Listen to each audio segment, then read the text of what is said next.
man responsible for bringing Hitler's dark dream to life is an engineer named August Conders, a high-ranking employee at the Rochlin Steelworks who possesses a mind that operates far outside the boundaries of traditional ballistics. Conders is not a military officer, but a civilian technician who has managed to convince the highest levels of the Nazi Party that he has solved the fundamental problem of long-range artillery. The problem being that a single explosion in a standard gun barrel can only push a shell so far before the pressure drops and the friction takes over.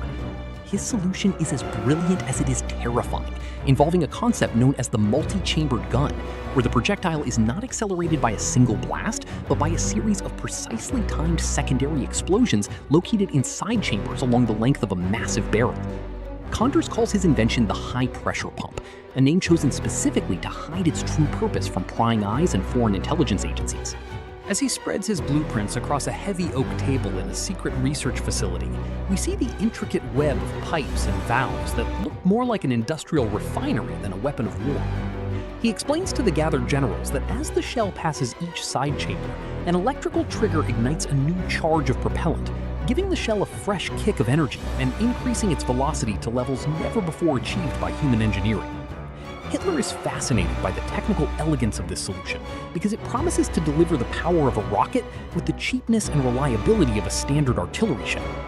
However, the engineering challenges are immense because the timing of these secondary ignitions must be perfect, down to the millisecond, or the internal pressure will become so great that the entire 100-meter-long barrel will shatter like glass.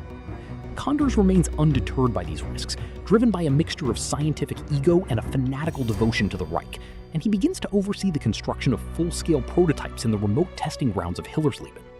He believes that physics can be conquered through sheer mechanical precision, and he ignores the warnings of more conservative ballistics experts who claim that the gas seals required for such a weapon are impossible to maintain under combat conditions.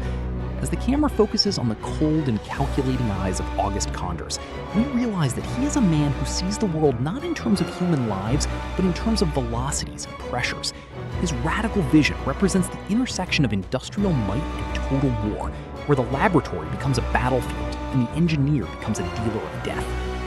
The project moves forward with a frantic energy as hundreds of workers are assigned to create the specialized steel alloys needed to withstand the heat of dozens of simultaneous explosions. Every failed test and every burst pipe only drives Conders to work harder, redesigning the ignition systems and the shape of the projectiles in a desperate attempt to prove his theory correct.